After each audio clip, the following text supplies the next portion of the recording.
The environment has been changed. What we're saying is have a heart. We've got to be able to regenerate our There'll be people who are kind, people who are cruel, but that's life. You can be passionate about videos. I'm fine with that.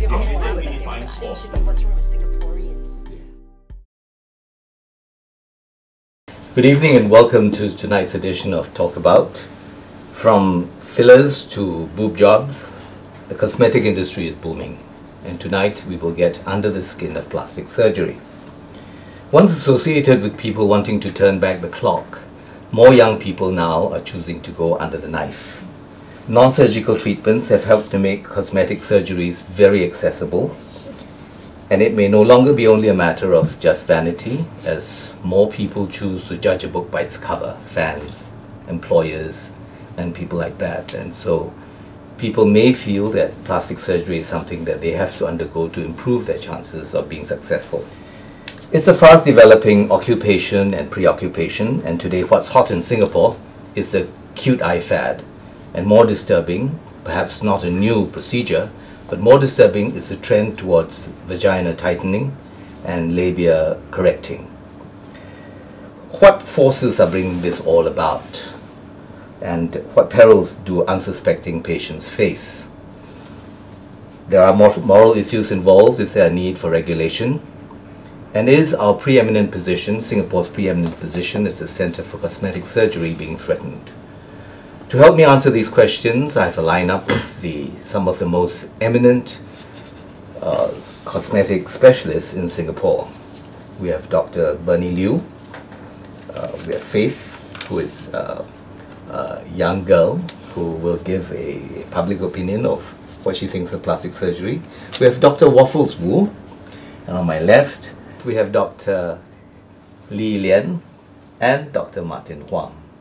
I'm going to give them a few moments just to tell us about themselves, starting with either Martin or Bernie.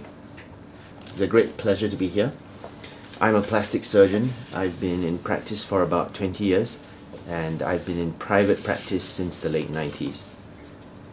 I did my training in Singapore and the US, and for the past more than 10 years, maybe 10 to 15 years, my main focus has been cosmetic surgery, and it's a great pleasure to be here.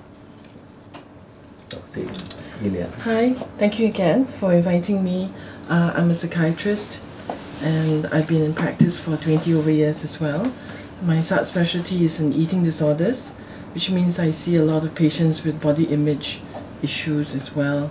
And I've trained in the UK, Canada, and the States. And I've worked in public institution, and now I'm in private practice for the past few months. Okay. Hi, Waffles. I'm a plastic surgeon, and I was trained in Singapore and then subsequently in Australia. I've done a couple of fellowships in the States, Japan, Philippines, Thailand, all very interesting places. I'm in private practice. I do mainly cosmetic work, although I do the occasional reconstructive case now and again.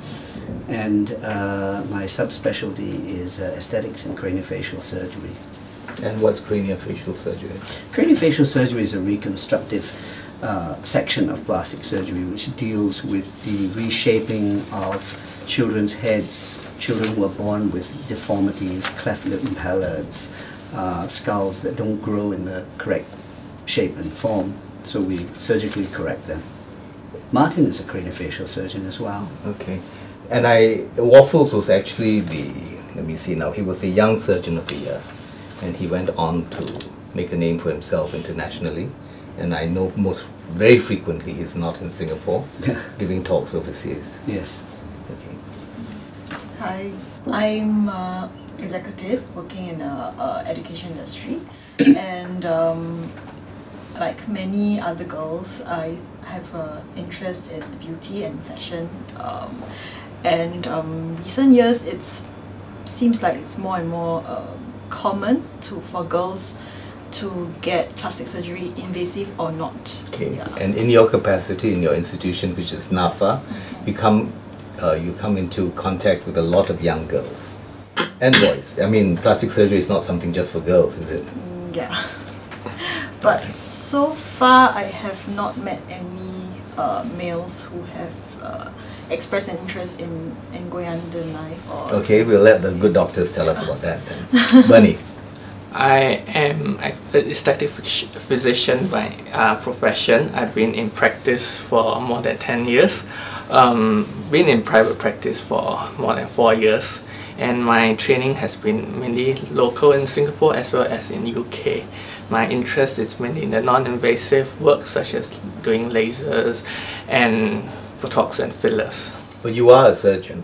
I'm not a surgeon. You're not a surgeon? Yeah. Okay, so you're one of the general practitioners who are practicing aesthetic work. Aesthetic work, okay. That's good.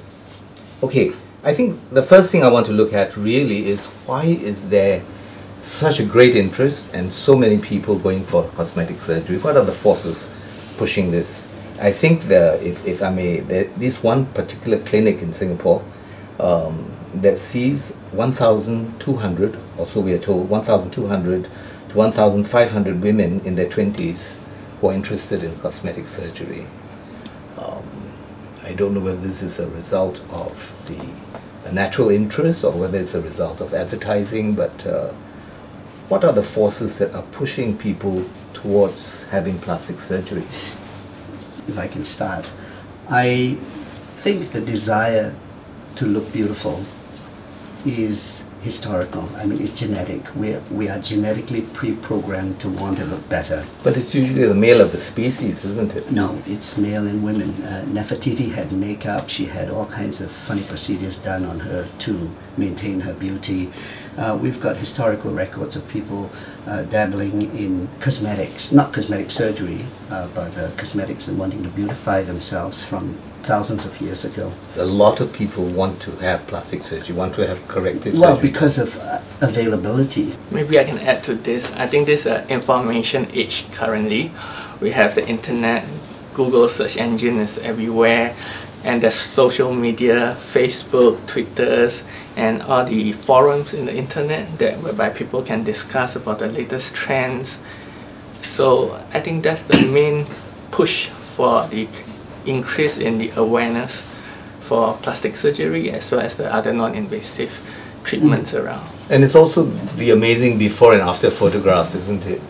And we have these bloggers now, Xia Sui, and I think more recently Peggy Heng, who actually very publicly spoke and explained that the whole experience they had in plastic surgery and how they came back and how they looked. And I think that there was a remarkable difference, and I think this must have encouraged a lot of young people to think that they can also follow suit. I think that the young people are more forthcoming now. The stigma with doing plastic surgery in the past is less evident now. Basically, the young people are moving forward, more receptive to changes and openly declaring their interests as their experiences. They're not embarrassed about it. No, 20, 30 years ago, people would have been embarrassed. They would operate under the radar. And But were the operations to look more beautiful, or were the operations just to look younger? it's part of the same spectrum, really. Looking younger, looking more beautiful. I mean, you can separate it if you want to, but actually it's just part of looking better. And what about the influence of Korean drama?